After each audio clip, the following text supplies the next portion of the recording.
Great Sunday. That's what the neighbors always used to say to me.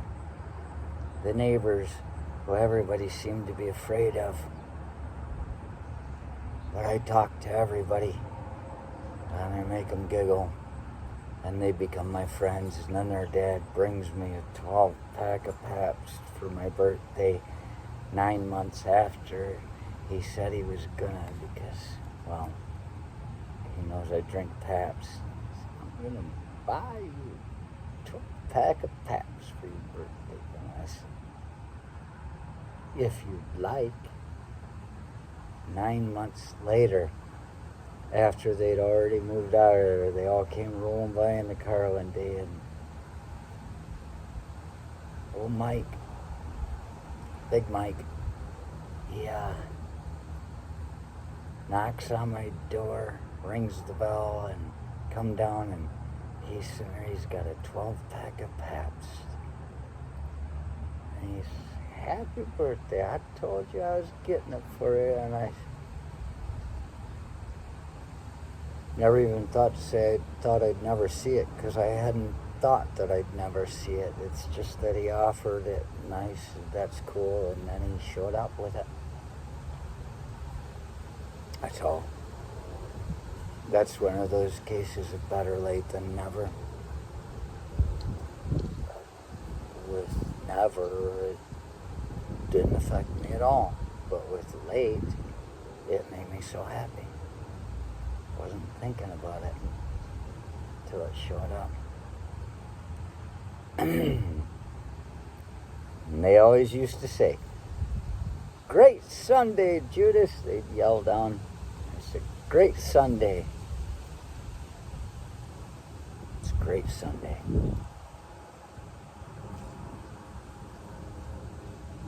I was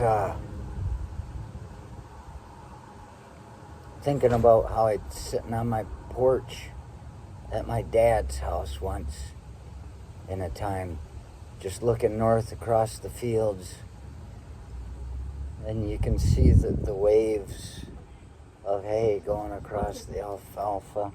It's just rolling through, you know.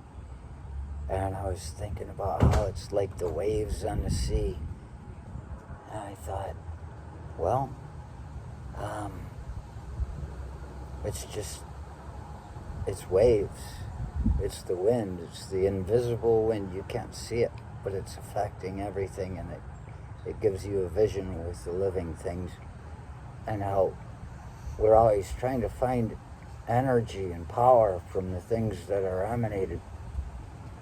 But if we could get to the source, that's what we need to find. What is it that creates that wave? What's the source? And then there in the same time, I was out walking in those fields, and I came across this little tree, this itty-bitty tree, just trying to come up through where my dad had cut it with the hay. And, during mowing season.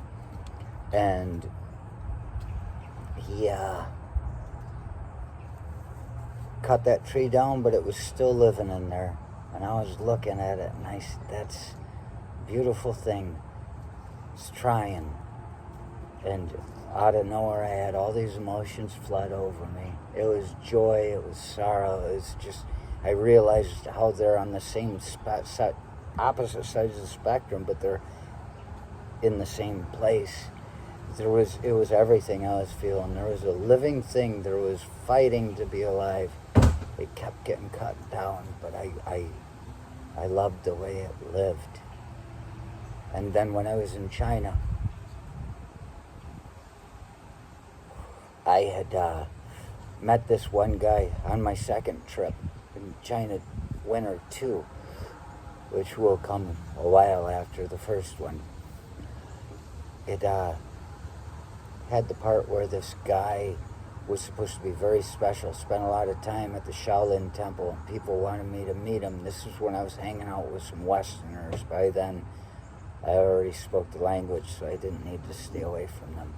And he was the guy, when I met him, I was in a dark time. And I just was like trying to avoid him. And in the same way, he was trying to avoid me. And I was like, I don't know what's so special about that guy. But we had an avoidance that we were doing. And then I ran into him in a coffee shop some months later after I was through the dark times. And I told him that story. And he told me I had had an attainment. We sat and drank about 4 cups of coffee over a period of 2 or 3 hours. We had a very one-on-one conversation. This guy that everybody thought I was supposed to meet, that we couldn't come close to each other. And he said I'd had what they call an attainment. And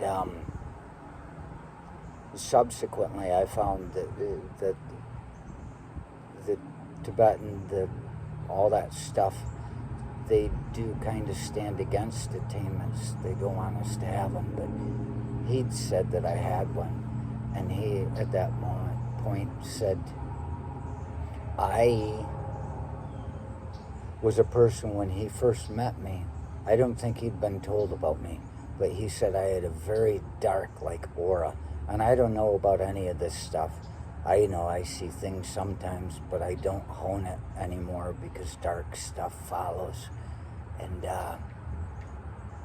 he said I had a very dark aura, and he felt like he'd just come out of meditations or something at the temple.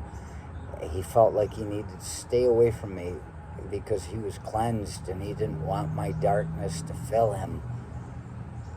And he said, but then there that day at that moment, I had something he said was like a golden era, that I was bright and glowing. I don't know. How's my hair? And I think about this and I wonder, as I said, I stay away from that stuff because dark stuff follows. There's something in me that something can see, and it's trying to take me home. But I wonder, what if you were to take all the things after all this time and you put them all together and you decided to use them for the betterment of yourself and the betterment of others, if you have it in you? What if you were to take it all the things you've learned, the experiences and the revelations you've attained. There's a bunny in the yard right now. Hello, bunny. Not Bunny from Platoon, just a nice little bunny. He's out by the wildflowers. What if you were to take all these things and make them all work together? What if you quit hiding from these things? What could you be capable of?